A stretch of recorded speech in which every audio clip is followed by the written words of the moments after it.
let's start today's session.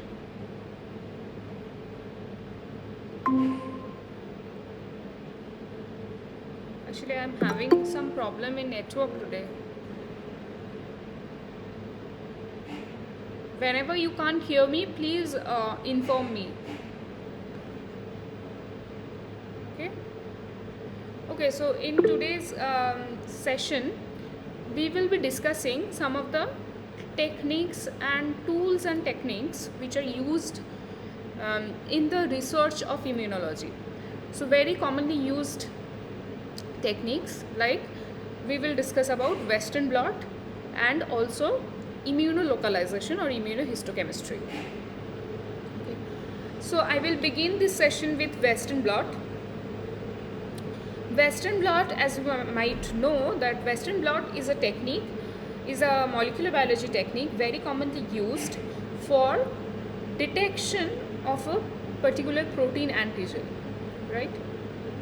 For detection, for qualitative confirmation of any protein antigen. So what we use in this process is that we will use the antigen antibody reaction, and we have studied so far that antigen antibody reaction is very specific, and we will use particular antibodies to detect our protein of interest, okay, or our antigen of interest. And we will use this antigen, the reaction specificity of this antigen antibody to detect the presence of our protein. And where do we use this kind of technique? When do we use it, rather? So suppose you are working with a particular protein antigen and you want to raise an antibody against it. Okay, so suppose you have purified a particular protein antigen. Okay, you can use several affinity purification technique or other protein purification techniques. So then you have purified a protein antigen, and now you are going to raise antibody against this protein antigen. Okay, if you now like to raise this antibody, you will inject this purified protein in any animal, like for example rabbit or mouse, and then after a few weeks or after a few months, this animal will be able to produce antibodies against your protein of interest, right? So now so suppose now you have purified this antibody, you have collected the serum from this animal, and now you have purified this particular antibody from the serum. So that is fine.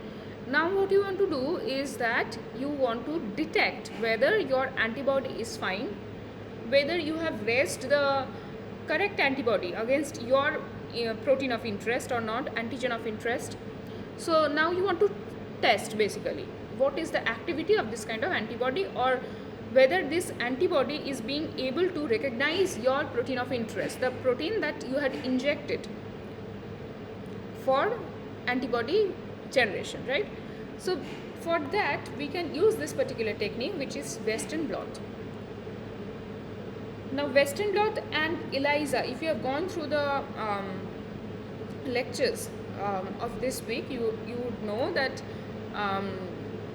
Western blot and ELISA are very similar techniques, but they're like the apparatus or the instruments that are used in this kind of technique are slightly different, and the process is slightly different, but overall principle is kind of same.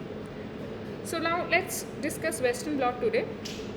Western blot consists of three principal steps. Okay, one is separation. So here what you are doing is you are taking a protein sample, okay, and now you are separating this protein sample on a polyacrylamide gel or SDS page. The second step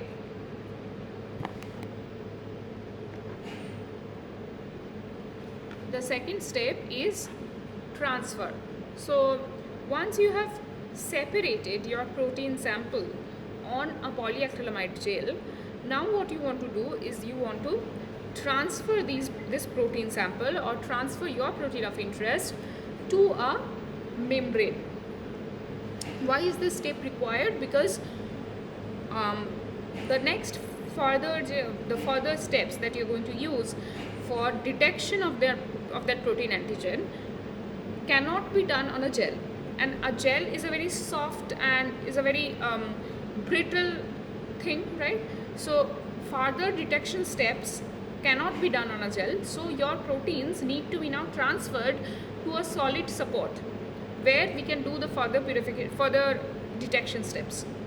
Okay, so that is why you need this transfer step. So transferring the proteins from the gel to the membrane. What kind of membranes are going to be used, all these things I'm going to discuss in detail. And the third step is the detection step or the staining step. So here what you do is you have your, after transfer, you have your protein sample on your blot or on your membrane, right? Now you will apply antibodies to detect your protein sample, right? And there are two types of antibodies which are used in any Western blot experiment: primary antibody and secondary antibody. So what is primary antibody? Primary antibody is the antibody which is going to detect your protein of interest or your antigen of interest, right? So primary antibody is the antibody. So here you can see this is the antigen, and the primary antibody is the antibody which is going to bind to the antigen, which is going to recognize the antigen. All right. And what is the secondary antibody? The secondary antibody is going to, obviously it is going to recognize the primary antibody, but more than that, the secondary antibody, the function of the secondary antibody is to help you in the detection process. How does it do so? So it has an enzyme linked with it. The secondary antibody has an enzyme linked with it, which helps to give you some signal. Okay, so whenever proper substrate of this enzyme is given, it will give you a signal. Okay, and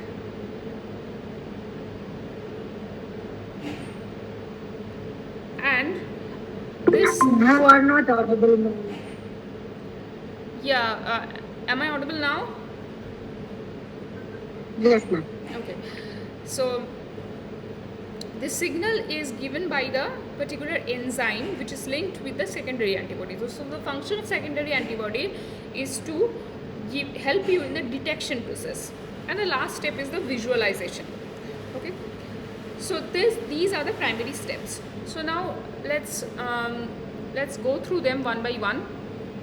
So first is separation. So what you do for separation is that you run a SDS page gel. So suppose you have a protein sample, and what we often do is that suppose we take a cell lysate, okay? We take a mammalian cell lysate, okay? And then this lysate is actually the cells are resuspended in some buffer, right? And then they are boiled. So they are this protein sample is boiled to 95 degrees centigrade in presence of SDS. So what it will do, 95 degrees centigrade, you might know that at 95 degrees centigrade temperature the proteins are denatured, and not only that, SDS is given in this kind of solution so that SDS can denature the proteins, and also SDS can impart uniform negative charge to the protein samples. Yes, I understand. Today my network is giving me some trouble. I don't know why. Can you hear me? Hello? Am I audible? Okay, ma'am. Yes, ma'am, you are audible. Okay. Uh, so proteins are boiled in 95 degrees centigrade with the help of in presence of SDS, so that the proteins are denatured and they have uniform negative charge, right? So that is how you treat the protein samples. Now you load these protein samples in an SDS page, and this is how an SDS page looks like. So this gel has two sections. One is the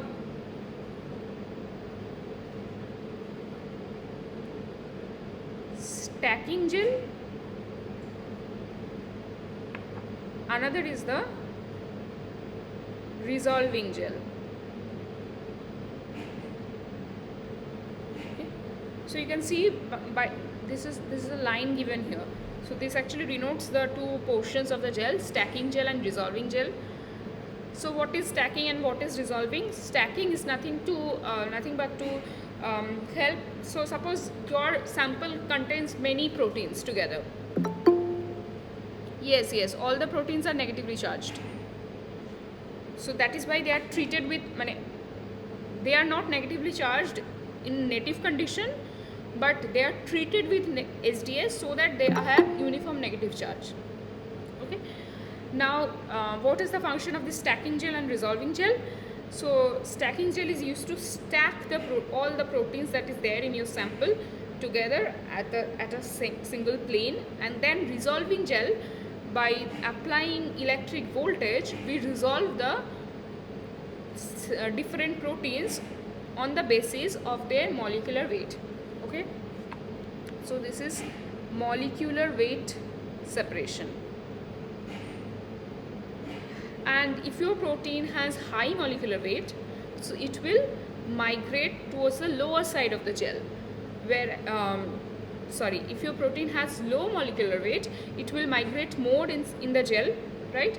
So it will go towards the lower portion of the gel, whereas if your protein has high molecular weight, it will travel less in the gel and it will be on the upper portion of the gel, right? So based on the molecular weight, the proteins will be actually resolved on the gel. All right. So this is stacking gel, this is resolving gel, and now your protein samples, how these bands are denoting several proteins which are present in your sample. Okay.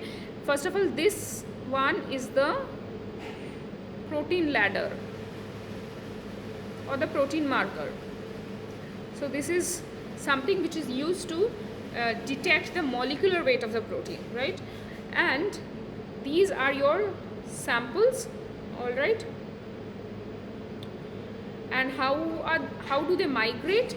So just as I mentioned, that SDS is treated with proteins are treated with SDS so that they are now uniform.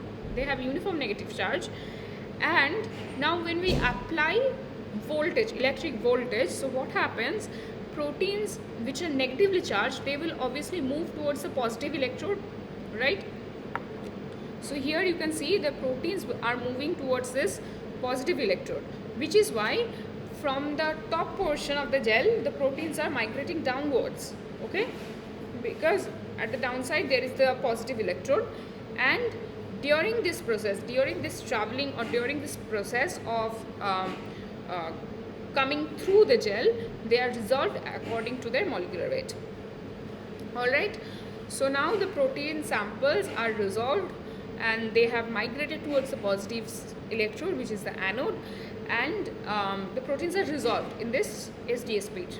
All right, based on their molecular weight. Now, after this process is done, after this SDS page electrophoresis is done, next step is to transfer these protein samples onto a blot or onto a membrane, right? And the membrane we use mostly is PVDF membrane. PVDF stands for polyvinyl diethylidene fluoride. Okay, this is a membrane. Looks like what? It looks like a paper. Okay, and so your proteins will now be transferred from this gel towards the membrane. And how will this transfer process work? So therefore we need to again pass electric voltage, right, so that now the proteins can be transferred from the gel to the membrane. And for this, yes, there is some difference in stacking gel and resolving gel.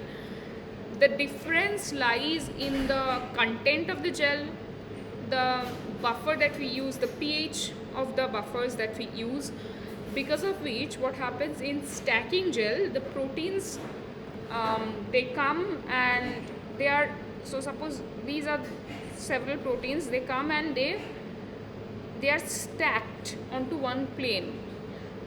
This is the stacking portion, and after which the proteins will start migrating in the dissolving portion of the gel. Okay, so there are some differences in the pH of the gel components. Okay, so now coming to the transfer process, now the proteins will be transferred from the gel to the membrane, and we again apply some electric voltage for it, and we do it in a cassette. Okay, this is called a transfer apparatus.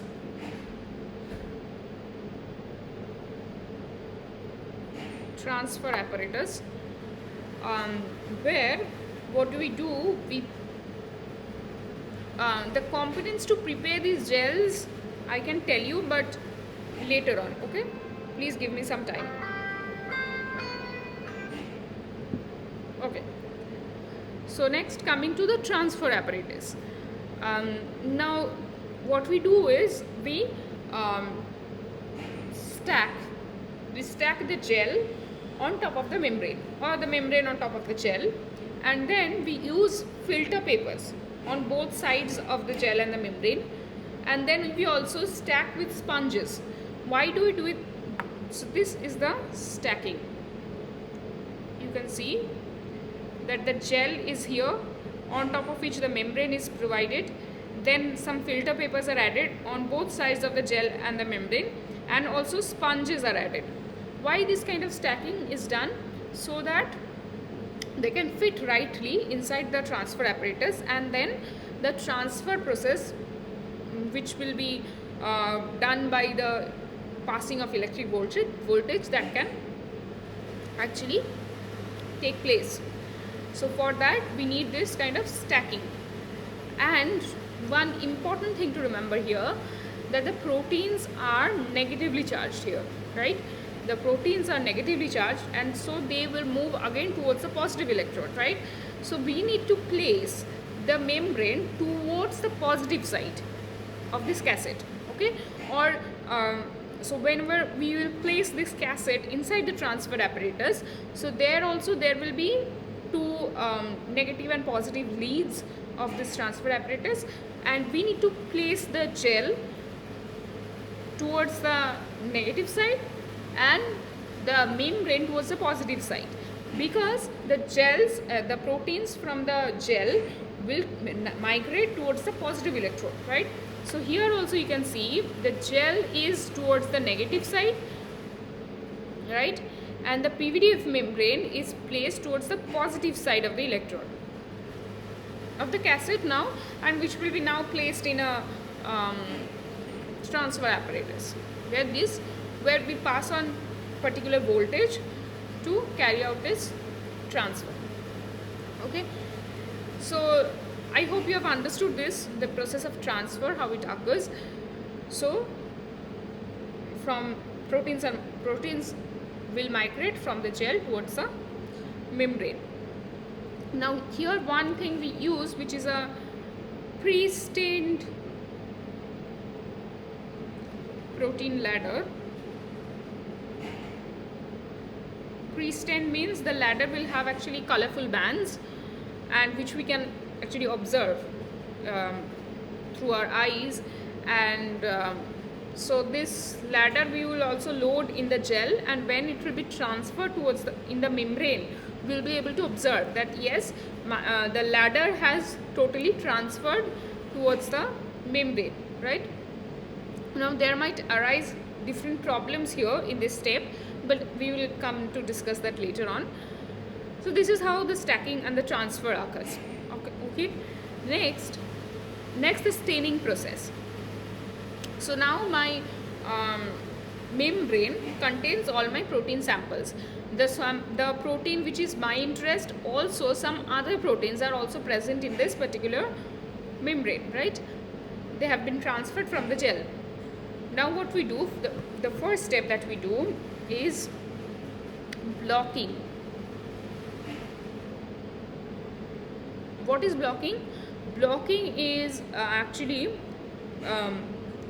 you are preventing any non-specific interaction on the membrane to occur, which is why what you do is that, so there will be like your membrane will be like this, where there will be a marker and there will be some proteins, right? Now there will be lots of empty space on the membrane, right, which you need to protect, so that these or which you need to actually block, so that these spaces are not so the antibodies cannot non-specifically bind to these empty spaces on the membrane. Okay, which is why you need to do a particular step, which is blocking. So blocking is usually done with 5% BSA. BSA is bovine serum albumin, or you can use skimmed milk. So these kind of protein solutions are used for blocking the membrane.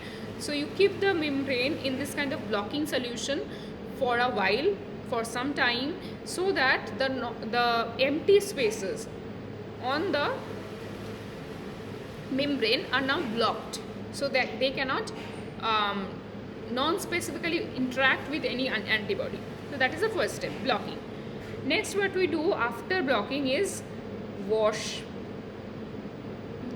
These wash steps are going to be very important in Western blot, because whenever you so suppose you do this blocking step, or next whenever you will incubate the membrane with antibody solution, so you need to wash off the excess reagents, okay, which is why wash is going to be very important. So after blocking, you wash the membrane in a particular buffer, for example TBS, Tris buffer saline. Okay, then next step will be to incubate with primary antibody incubation. So you prepare the primary antibody in a particular dilution. So suppose this dilution can be 1:100, or 1:200, or 1:1000. So depending on your requirement and depending on your experiment, you need to standardize this particular dilution of the antibody. Okay, so you incubate the membrane with primary antibody for some time, and after that what you do is you take out this antibody solution and again wash the membrane with TBS buffer or TBST buffer. Okay, so you again wash the membrane twice or thrice. Next, what you do is, so your now what has happened, your antigen was there on the membrane, your primary antibody has bound to the antigen. Wherever your protein of interest is present, your primary antibody will bind to it. Okay, not to any other protein inside the membrane. So that will give you the specificity by which you can detect whether your protein of interest is present or whether your particular antibody can detect your protein of interest. Okay, so then what you do is, next step will be to incubate with secondary antibody incubation. So secondary antibody, always remember, it is used in a more higher dilution than the primary antibody. So for example, in case of secondary antibody, we can use 1:5000 dilution, 1:2000 dilution. Okay, so you prepare a particular dilution of the secondary antibody and then you incubate the membrane for some time on the secondary with the secondary antibody. All right, so after this process is over, your secondary antibody will also bind to the primary antibody, right? Like this. And the important step here is that the secondary antibody is conjugated to an enzyme. Okay, so what is the role of this particular enzyme? So when you give a particular substrate, the specific substrate for this enzyme, this substrate will be hydrolyzed by the enzyme and it will give a signal which will give a particular color. Okay, either you can detect it by naked eyes, or you can detect it by some imager. Okay, so after this secondary antibody incubation, you again need to wash the membrane and then go for visualization, so which is the last step. Okay, so depending on the type of enzyme that you are using, your visualization steps will be different, or visualization process will be different. So the enzyme which is mostly used, okay, here I'm coming to this particular figure. This is also the same thing. You can see that on the membrane, these green ones are your protein of interest. Okay, the primary antibody has bound to the protein of interest, and the secondary antibody has also bound to the primary antibody. Okay, which is in turn conjugated. Yes, the enzyme here functions that like ELISA only. Like the same enzymes are used here also. Like for example, HRP, the enzymes that are most commonly used are HRP or alkaline phosphatase. Okay, HRP is what? HRP is, Horseradish peroxide. yes, horseradish peroxidase. Can anyone tell me from where is this obtained? Ma'am, it was plant-based, right? Sorry, please come again. It is plant-based enzyme. Plant. Yes. So you get it from a plant. Okay. So now you have these HRP conjugated to your secondary antibody. Ma'am, can you tell which plant it is derived from? Horseradish. This is the plant. Ma'am, which? Okay. Okay. All right. So your secondary antibody is linked to this particular enzyme. Okay. Now what you do is that you take the blot and you place a proper substrate, a particular substrate which is the substrate of this enzyme. Okay. You incubate the blot with this particular substrate for some time.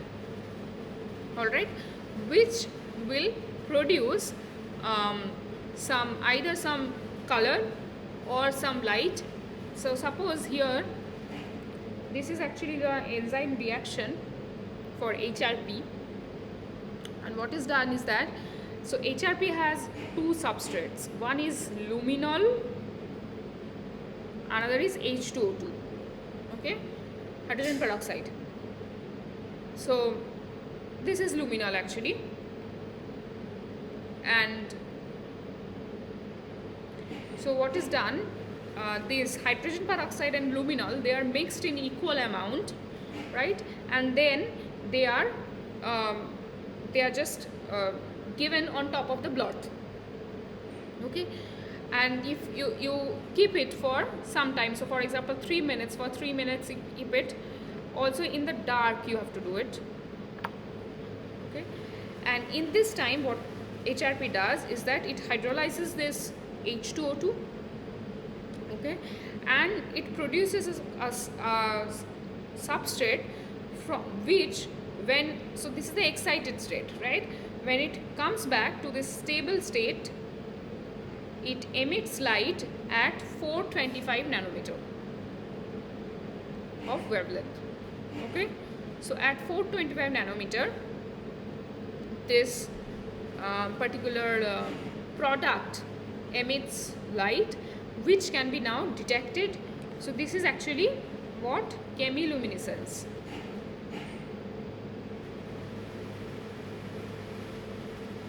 This phenomenon is called chemiluminescence, and it can be detected by an imager. So you place the blot inside an imager, which will, chemiluminescent imager, which will now give you one picture where you will be able to see nothing but only the protein bands which are which actually specify your antigen of interest, right? Like this one. Here what you see is there is nothing else in the blot, because your antibody is supposed to be specific, okay, and it will specifically detect your protein of interest or your antigen of interest, and it will produce only bands which are your protein bands, okay, or the bands of this antigen. And if this kind of band appears, then you will know that yes, this is actually my protein of interest, or rather you may also say that yes, my antibody is working properly, right? So now my antibody is being able to detect the antigen of interest. So this is the whole process of Western blot. Please tell me if you have any doubts.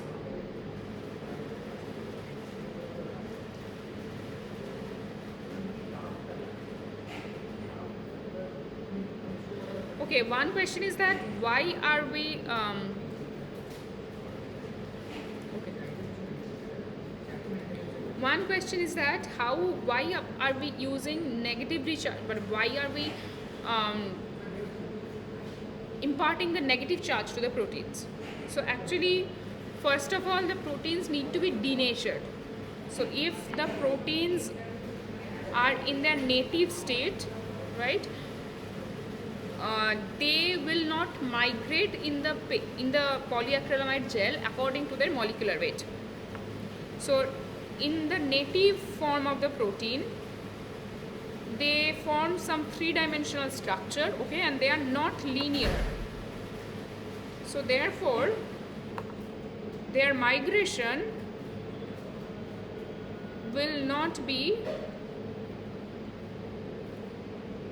according to their molecular weight,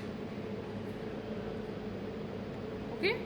So if you need to separate the proteins along their, like, according to their molecular weight or on the basis of their molecular weight, then you need to denature the proteins. So the denatured proteins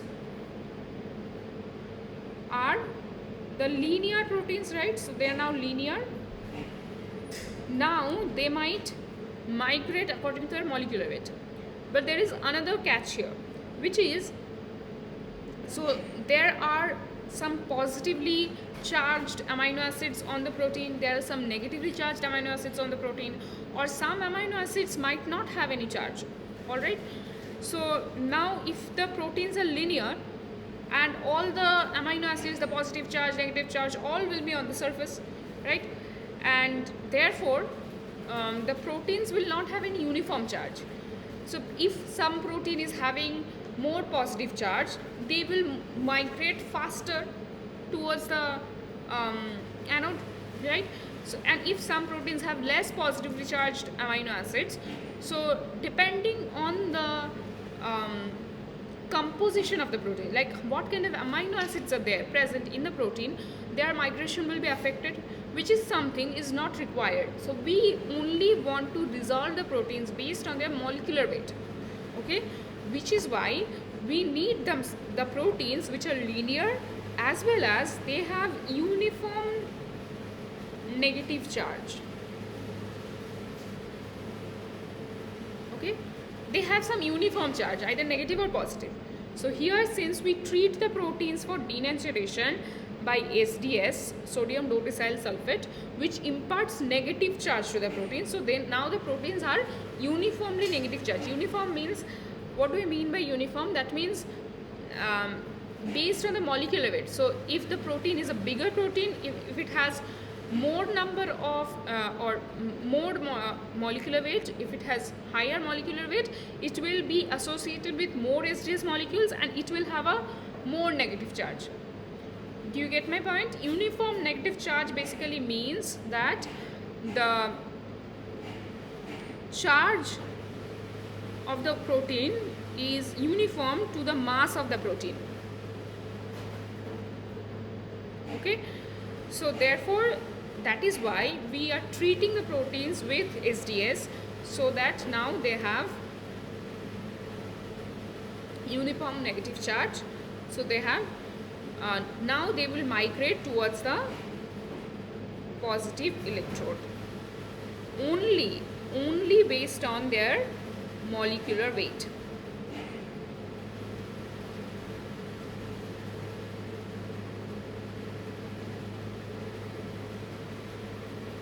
All right. Another question was, why are not using okay, why we aren't using the primary antibody which is linked to enzyme. So if you have to use primary antibody which is linked to enzyme, so what you have to do is that you have to separately separately label these primary antibodies with enzyme. Okay, and the primary antibodies will be of various types, because you may work with different proteins. Suppose you are working with 10 different proteins, okay, from the same mammalian cell, but you are working with 10 different proteins. Now if you have to use primary antibodies which are labeled with enzymes, so you have to label these different 10 primary antibodies, because for each protein there will be one particular primary antibody. Okay, so you have to label these each and every primary antibody with enzyme, which is going to be very costly. Not only that, first of all, this secondary antibody, what it does is it amplifies the signal. So signal amplification is one major function of the secondary antibody. That is, primary antibodies are going to bind to the protein of interest or antigen of interest, but the secondary antibody, when conjugated with enzyme, when it binds to the primary antibody, it amplifies also the signal. Okay, so therefore it is, first of all, it is cumbersome. It is difficult to label all primary antibodies with enzyme. Also, signal amplification is one important point. Why you need a secondary antibody, or why it is preferred to use a secondary antibody which is conjugated with enzyme. Okay, many other questions have come. Let me go through it once.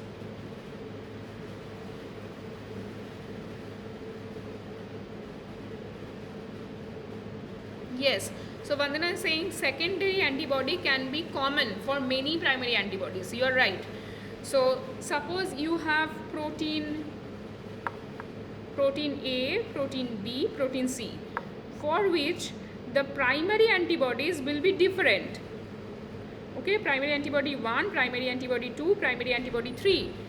But the secondary antibody can be the same for all these 3 primary antibodies. So you can use the same secondary antibody which is linked to the enzyme. So you can understand that this also reduces the cost, because you need to purchase only one secondary antibody which is linked to the enzyme, okay, which will give you the signal. That is one thing. Okay, southern blotting also have these major 4 steps. Yes, kind of, but southern blotting is little different, because there is DNA involved, so you are detecting DNA, so you have to process the DNA by particular steps. Okay, and the other questions is how to separate proteins from serum to perform Western blot. Okay, one thing that I'd like to mention here is that the proteins you are not separating from the serum. What you are getting from the serum of the animal where you had injected this antibody, sorry, where you had injected this antigen, so you are getting the antibody from the serum. Okay, so from the serum of the animal you are getting the antibody of your interest against your antigen of interest. Okay, so this is not antibody, first of all. uh, this is not the protein, this is the this is a protein, but this is antibody, not the antigen. Okay, you are getting the from the serum of the animal. And one more thing is that you use several protein purification methods. Mostly used is affinity purification, where you use protein A agarose for affinity purification of the antibody from the serum of the animal. All right, any other questions?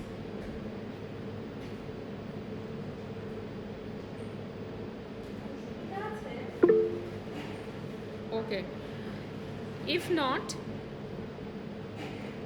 I'll move on to the next technique, which is the immunohistochemistry.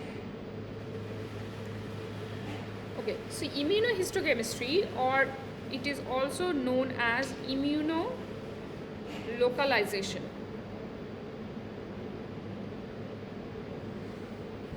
So suppose you have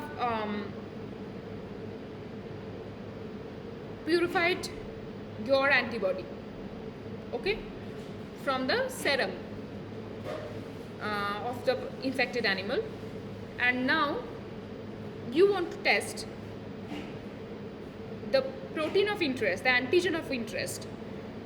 Where is it located in the cell? Okay, so suppose it is being expressed in mammalian cells, suppose in mammalian liver cells. Okay, your antigen of interest is being expressed. You know that it is being expressed in the mammalian liver cells, but you do not know where it is expressed. Like mammalian cells have many compartments, right? For example, the endoplasmic reticulum, or suppose on the membrane, or on the Golgi, or in the nucleus. So where is your protein being expressed? That also something you need to check. And for that, what you can use is your antibody. Okay, so what you need to do here is that suppose you have a particular cell and you have this nucleus, right?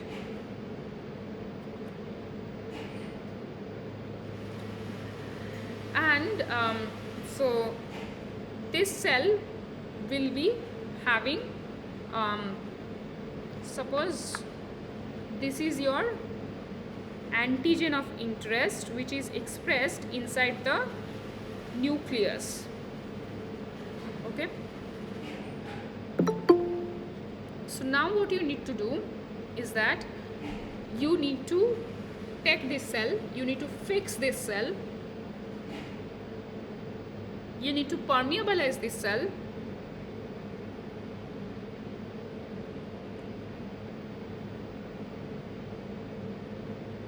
what are these steps? I'm coming later on. And then what you need to do is that you need to detect the presence of this particular antigens with antibody. So detection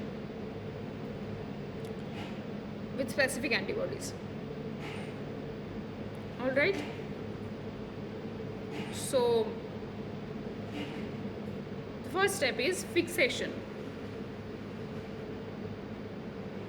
So suppose you have taken a cell, these can be cells in culture, or you can also take a tissue section.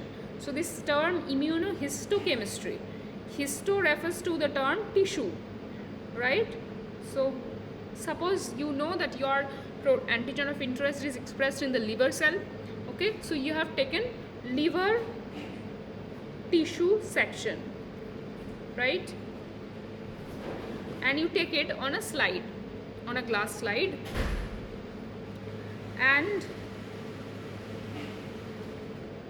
what you do first is you fix the tissue section on the glass. For fixation, several reagents like formaldehyde, paraformaldehyde, they are used. What is fixation?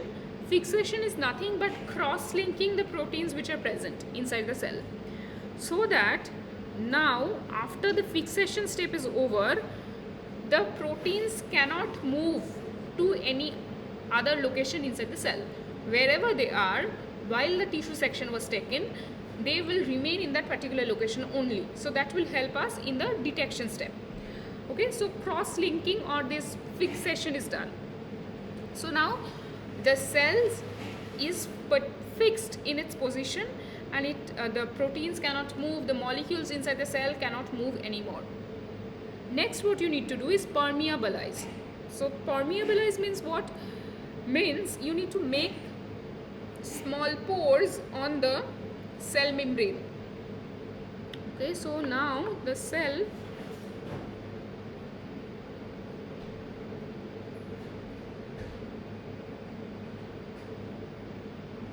will look like this. Okay, so there will be some small pores which will be made on the cell membrane, and that is this step, permeabilization. Okay, and this is done with usually very low concentration of detergent, non-ionic detergents.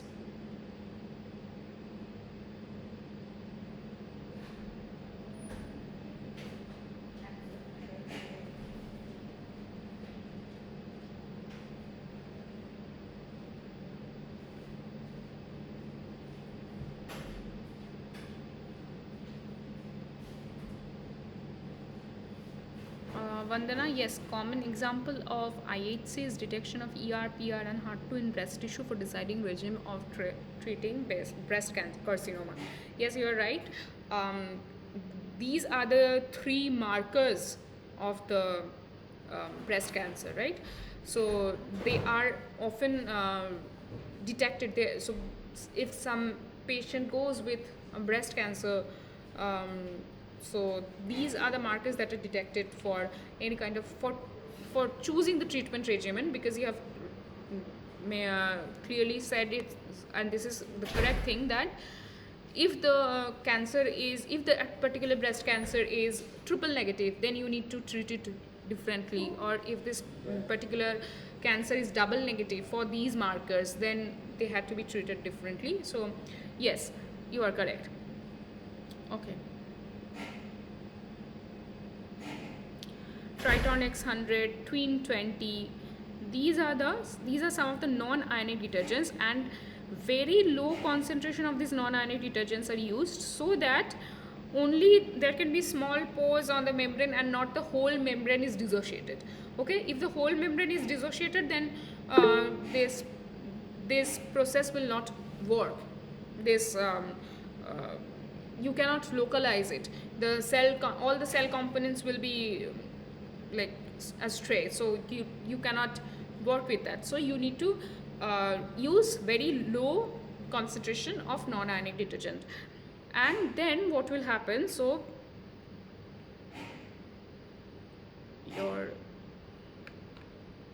after this permeabilization step, the next step will be to detect. So now that the cell membrane have pores, now you use antibodies. Okay, now you will use antibodies which will be able to enter the cell through these small pores on the cell membrane, and these antibodies will have some particular label. This label can be enzyme, which will give a particular signal, like we had seen in case of Western blot also, or this label can also be a fluorophore. So if you know what is a fluorophore, fluorophore is a compound which will actually, when it absorbs light, it goes to an excited state, and when it comes back from the excited state to the ground state, it loses its energy in the form of a light. Okay, so which has a wavelength which is higher than the wavelength of excitation of this fluorophore, and therefore this phenomena is called fluorescence. Okay, so either this antibody can be labeled with enzyme, or it can be, very commonly used are antibodies which are labeled with fluorophores. So what now they do is that they will enter inside the cell, and they will now interact, or they will now recognize your antigen of interest, okay, which is present inside the, suppose it can be present inside the nucleus, or it can be present in the cytosol, or it can be present in the mitochondria. Okay, so now these antibodies with the fluorophores will interact with your antigen of interest, and now what you need to do is you need to detect it, right? You need to visualize it. So now next, the last step here comes the visualization step, and for that, if your antibody is having a fluorophore label, so you need to use a fluorescence microscope, right? So under your fluorescence microscope, you will be able to see this kind of a picture. First of all, if you see it under light microscope, you will see this kind of a picture, that the cell is there and the nucleus is present, right? This is under light microscope.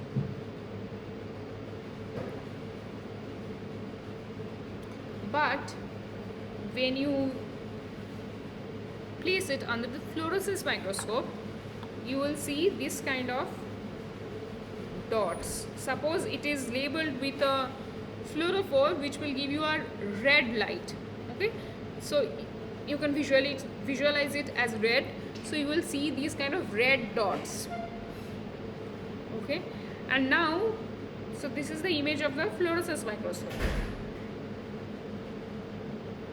And now what you have to do is you have to superimpose these two images, like the image of light microscope and the image of the fluorescence microscope. And if you superimpose these two images, that means if you merge these two images, you will be able to find these red dots inside the nuclear structure. So now you will be confirmed that yes, your antigen is being expressed in the liver tissue, and also it is expressed in the nucleus, so it is a nuclear protein. Okay, so this is how the immunohistochemistry is done. Anyone having any question here?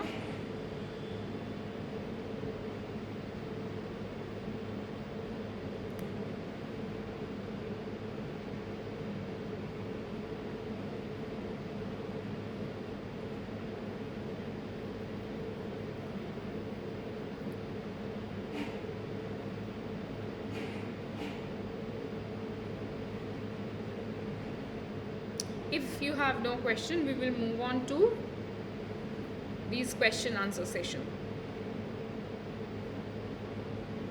Okay, please let me know your answers in the chat box. If you have an exogenous protein which is overexpressed in the cell culture, to determine the overexpression of this protein, which technique will be the best?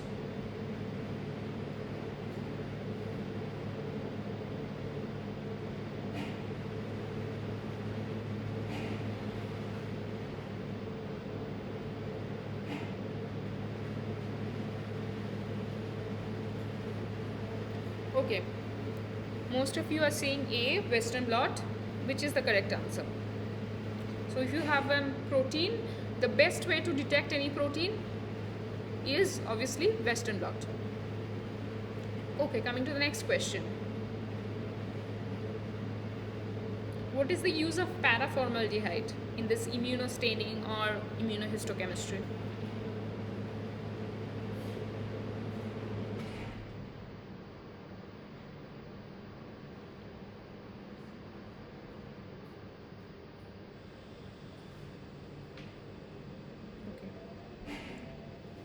All right. Most of your answers is correct. It is the fixing agent, which is used to fix the cell or cross-link the cell, cross-link the proteins of the cell. Okay, coming to the next question. Which is the technique used for localization of specific protein in biological samples by using antibodies?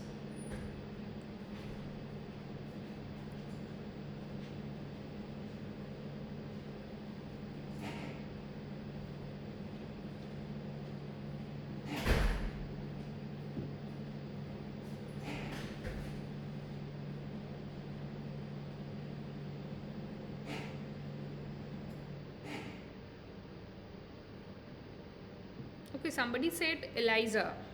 Immunohistochemistry, that is also called as immunolocalization. Yes, immunohistochemistry is the right answer. But somebody who said ELISA, but please note it here that ELISA cannot be used for localization of the protein. Like whether it is located in the cytosol or whether it is located inside the nucleus, this information you cannot get from ELISA. From ELISA, you can get only this information like how much of the protein is present or whether this protein is being expressed or not. But the information of localization is not available from ELISA. So the right answer here is immunohistochemistry. Okay, all of your answers were correct. Okay, next question. What is the purpose of permeabilization in immunohistochemistry?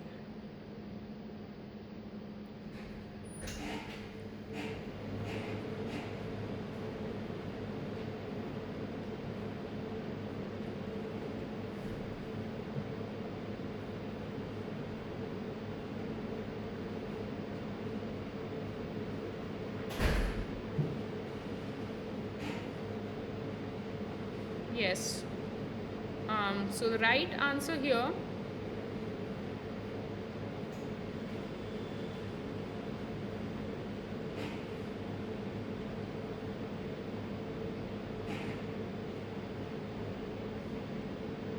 yes, so the right answer is C, to make the cellular membrane porous.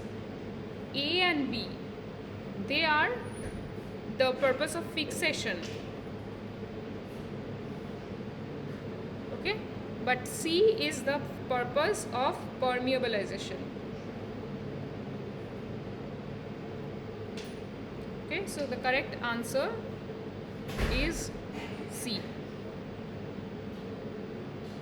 Okay, and the last question for today.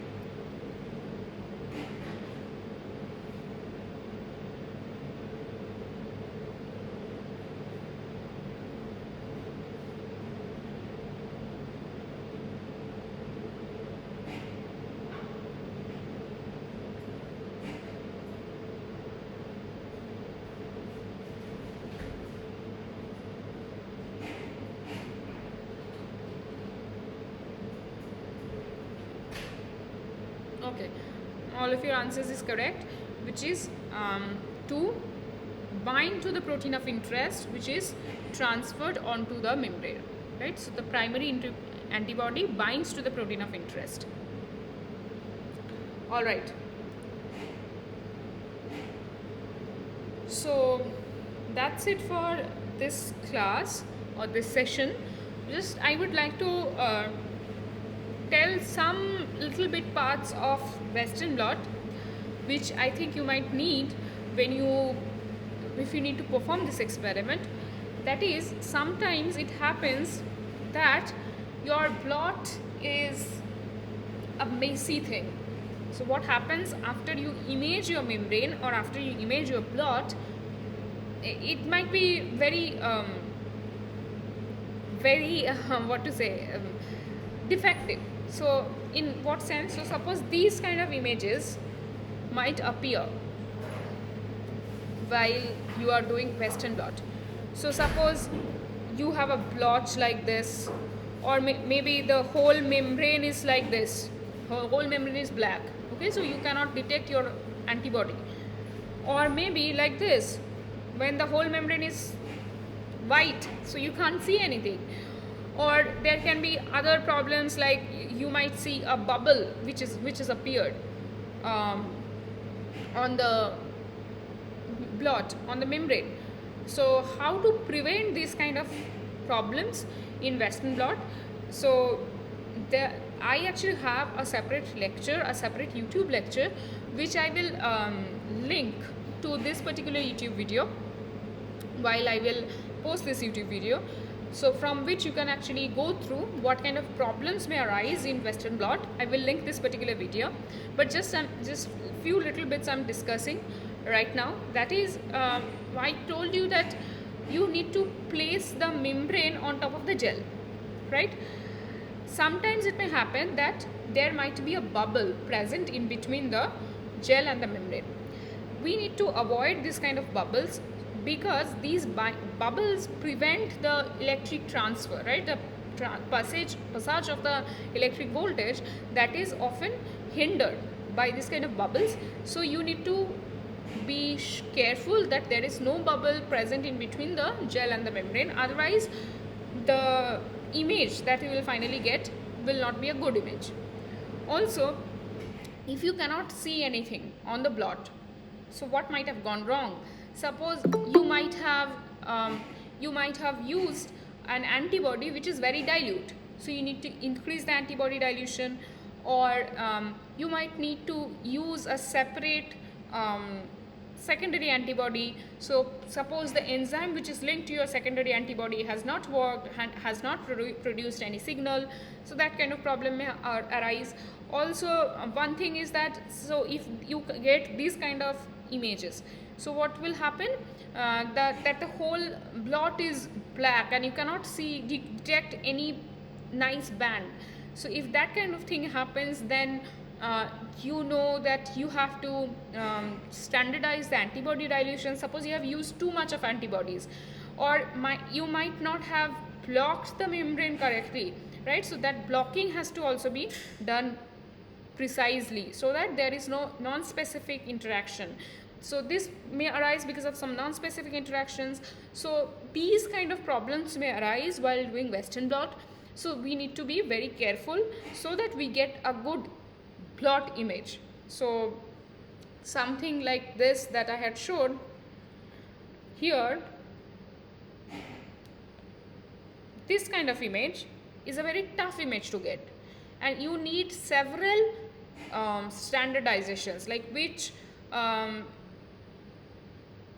antibody dilution to be used, how much of the protein has to be loaded on the gel so that you can see your protein of interest band, or whether you need to perform this whole experiment at low temperature, or whether you can perform this experiment at room temperatures.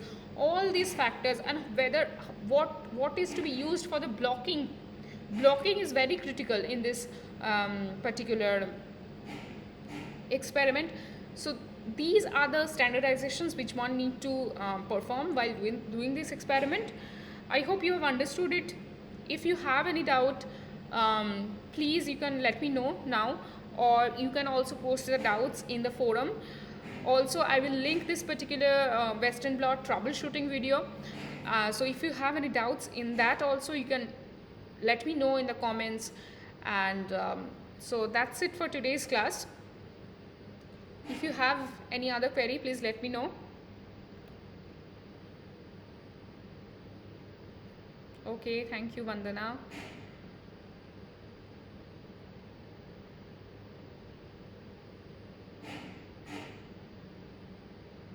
All right, so if you do not have any other queries, I'll sign off for today.